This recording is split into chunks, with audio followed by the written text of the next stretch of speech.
what we're going to look at now is just some of the registration processes that are dealt with outside of PCSE Online. So I'm just going to see now, Sharon, Ellie, I've got you online. Yeah, Yes. I'll talk through this, Ryan, it's fine.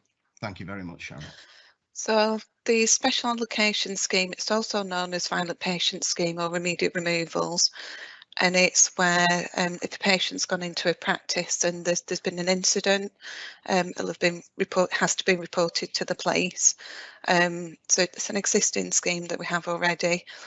Once that incident's been reported to the police, the practice submit a request for that patient to be immediately removed from their practice, and we action that within 24 hours.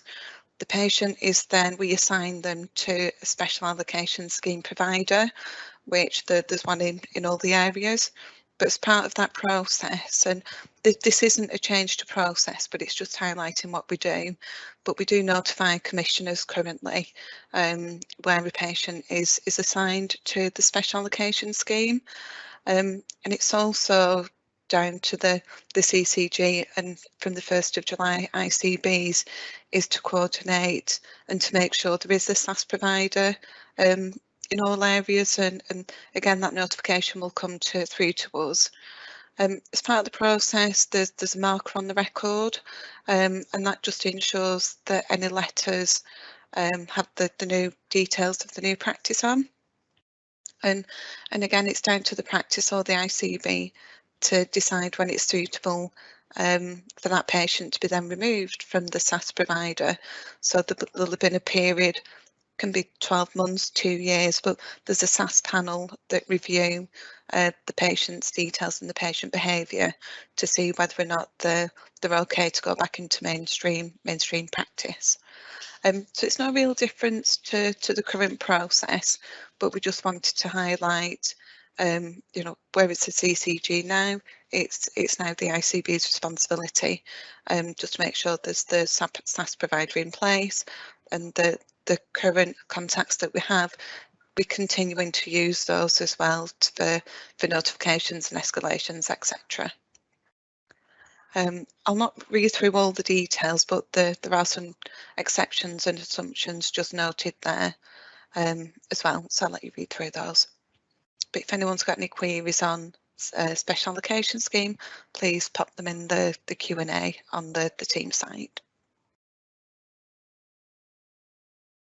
Thank you, Sharon. Just 2 moments. I'm just going to move on to the next slide as well. So list maintenance, if you would, please. So for list maintenance, it's also known as list cleaning. So I think over the past few years, it's always been known as list cleaning, but going forward, it's been agreed with NHS England that list cleaning will going forward be known as list maintenance. And this is where we target certain cohorts of patients, and it's a data quality exercise, and depending on the cohort type, we will either work with the practice, we reach out directly to the patient, or some of it's system driven. So the different cohorts, so we've got students, demolished properties, over 100, multiple occupancy, and transient patients as well. For some of the more high volume cohort types, we actually just do 1/3 of the cohort, and we're working with NHS at the moment and looking at recommencement activities for list maintenance, and we're just going through the 3rd cohort areas yet to be agreed for when we do recommence. It was paused during COVID, and that was really to take the pressure off practices for that data quality piece of work. From an ICB perspective, don't really get involved with the list maintenance activities, but I think it's just good to know that there will be practices. If you're part of that 3rd cohort, some of your practices will be within this data quality exercise.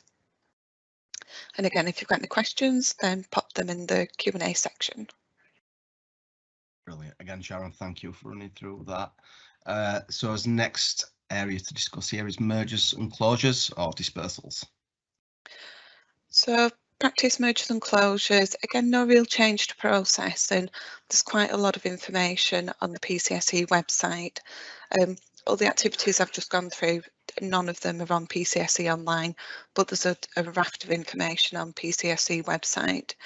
So for merger or closure, there's a form that needs completing and often needs ICBs to lead on that and to sign the form as well to agree that practice is merging or closing. Once we get that form in, we verify all the information and we then distribute that to all the other areas within PCSE where the activities take place. So performer list, pensions team, registrations, and we just go through the activities to work through that practice merging or closing. So I think now will be a good time just to start looking at any questions that have actually been raised. So Sharon, Ellie, may I ask, are there any questions that have come up that you'd like to address or that you'd like to talk about? So someone's mentioned about the SAS current spec is under review. Will this affect the process? So I am aware that NHS are looking at the full SAS process. There's been some slight tweaks to the templates, which we have worked through when we've updated, and we just don't know at the moment if there is any changes to process. Then we'll need that formal request coming from NHS England. But as soon as we get that, then we'll make those changes as necessary, and as we do, we'll make sure that the website and all the guidance that we do is updated as well. So I think for that one, it's just watch this space. But I am aware of the review. I'm just not aware of timescales or what that's going to look like at the minute. Perfect, thank you. There's another one on mergers and closures, asking for a copy of the SOP behind the scenes to understand the steps taken. So we won't be able to share our SOPs with you, but let me look at what's on the website and see that it's clear, so the handoffs that take place. So there may be some improvements that we can do on the website just to help with people's understanding of the process and what happens.